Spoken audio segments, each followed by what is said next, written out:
স্বার্থে কিছুই দিতে পারেনি। দেওয়া হোক মানুষের স্বার্থে, মানুষের পাশে আটকানো হয়েছে নানা রকম ভাবে। আমাদেরকে এই আমাদের স্টেজ এবং আমাদের সাথে যুক্ত এবং বর্তমান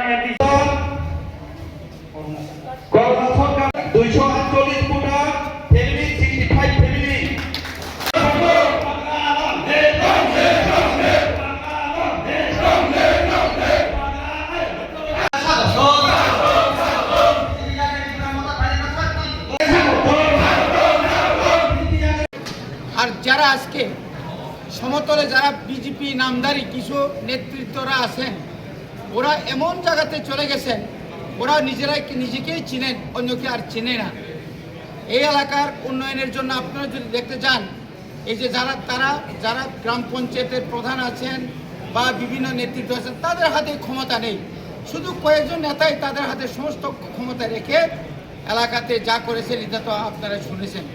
কাজে আজকে যারা নবাগতদের আমরা অত্যন্ত খুব আনন্দের সহিত এখানে জাতি উপজাতি এবং এটা শান্তি সম্প্রীতি এবং এলাকার উন্নয়নের স্বার্থে ওরা বলেছে আগামী দিনে এই এলাকায় আরও বিরাট অংশ সমতলের বিরাট অংশ ওরা আমাদের ত্রিপুরামথাতে যোগদান করবে।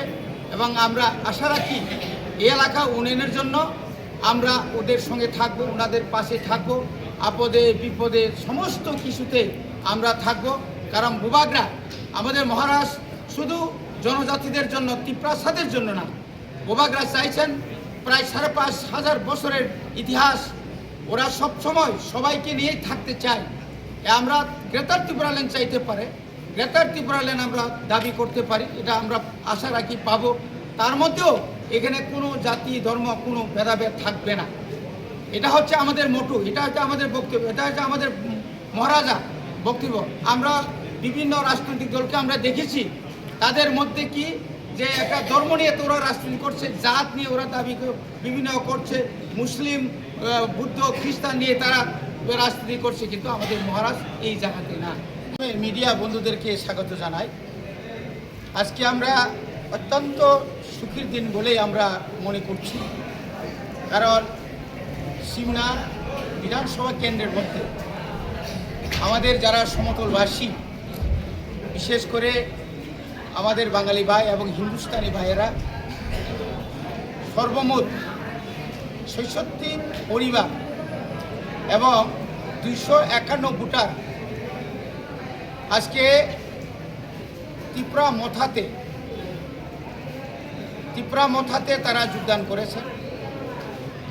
এই যোগদান সভায় আমাদের মাঝে আছেন মাননীয় মন্ত্রী বিশ্বক্ষেত্র দেববর্মা এবং আমাদের ডিস্ট্রিক্ট প্রেসিডেন্ট টিএফের অরুণ মজুমদার, আমাদের টিডব্লিউএফের জেনারেল সেক্রেটারি শিবাঞ্জলি দেববর্মা সহ আমাদের নির্বাচিত আমাদের ত্রিপুরামথার মেম্বার সদস্য গ্রাম পঞ্চায়েতের রত্না বিশ্বাস সহ আমাদের ব্লক কমিটি এবং অন্যান্য নেতৃত্ব।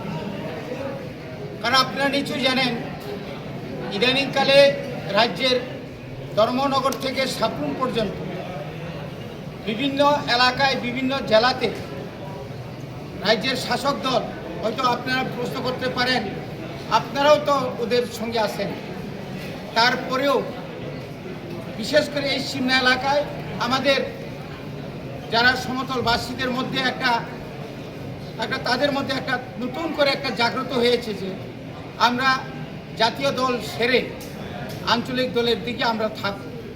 যেহেতু এটা 1 নং সিমনা বিধানসভা কেন্দ্র, এখানে বরাবরই এসটি এবং বরাবরই আমরা 2018 সাল থেকে আমাদের মাননীয় বিধায়ককে আমরা পেয়েছি বিভিন্ন এলাকার উন্নয়ন যা কিছু হয়েছে এটা আমাদের বিধায়কের কল্যাণে, ওনার সহযোগিতা, রাস্তাঘাট, তারপরে যে পানীয় জল, তারপরে এখানের যে যোগাযোগের ব্যবস্থা এবং আধুনিকরণ, যে ব্রহ্মকুণ্ড একটা মেলা, এই যে তীর্থস্থান, যে আধুনিকরণ থেকে শুরু করে সমতল এবং পাহাড়ে যা কিছু হয়েছে ওনার আমলেই হয়েছে।